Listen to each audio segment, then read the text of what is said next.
Hello అండి.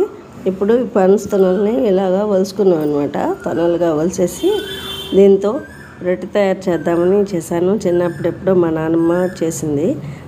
దాన్ని అది గుర్తొచ్చిందనమాట. పనస తొనలు తినగానే ఒక 4 తొనలు తీసుకొని ఇలా వలిచేసాను. దీన్ని బియ్యం కడిగి ఆరబెట్టుకున్నాను కదా, ఆ రవ్వతో మిక్సీలో వేసుకొని కొంచెం రవ్వ ఇవి కూడా వేసి రొట్టె తయారు చేస్తాను.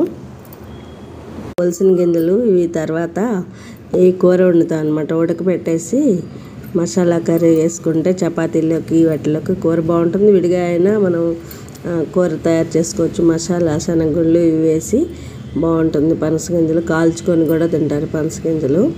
ఇవేమో ఇలా ఉంచేసాను, సాయంత్రం కర్రీ చేస్తాను. ఇప్పుడు ఈ పనస తొనలు తీసాం కదా, ఒలిచేసాను కదా, దీంతో ఇవి బియ్యపు రవ్వ కలిపి రొట్టె తయారు చేస్తాను. మిక్సీ గిన్నెలో కడిగి ఆరబెట్టుకున్న బియ్యాన్ని 2 గుప్పెళ్ళు ఇంట్లోనే ఫ్యాన్ గాలికి ఆరబెట్టాను. కొంచెం వేసుకుంటున్నాను, మేము ఇద్దరే కాబట్టి చిన్న రొట్టె చేయడానికి. 2 గుప్పెళ్ళు బియ్యం దీనిలో వేసి మిక్సీ రవ్వ పట్టుకుంటా. ఇప్పుడు మిక్సీలో కొంచెం వేసాను కదా, రవ్వ పట్టేస్తాను.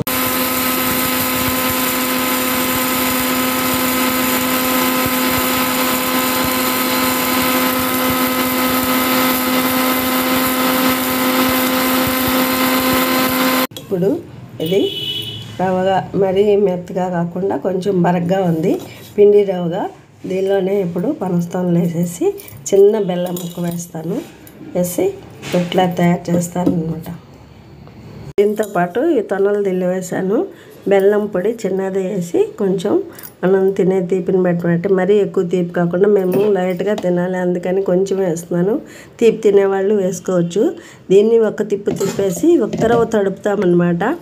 తడిపేసుకొని తర్వాత రొట్టె వేయాలి. అలా అండి. ఇప్పుడు దీనిలో కొంచెం నేను కొబ్బరి తురుము చేసుకున్నాను. ఉండ కోసం బెల్లం వేసి దాన్ని కొంచెం వేసాను అనమాట. కొబ్బరి లేదని కొబ్బరి వేసుకుంటే బాగుంటుందని చెప్పి గుర్తొచ్చింది, దీనిలో వేసాను. ఇదేమో కొంచెం అట్టు కోసం నానేసిన మినప ముద్ద అనమాట. ఇదంతా మిక్స్ చేసేసి ఇప్పుడు రొట్టె వేసుకున్నాము. స్టవ్ మీద ఒక బాండీ పెట్టుకొని ఒక 3 స్పూన్ల ఆయిల్ వేసుకొని ఇలాగా చిన్న రొట్టెలాగా వేసుకున్నాను అనమాట. చిన్నదే కదా అందుకని ఒక సన్న మంటలో ఉడికించాలి. మూత పెట్టి ఉంచితే తర్వాత చూపిస్తాను ఎలా ఉంటుందో. సన్న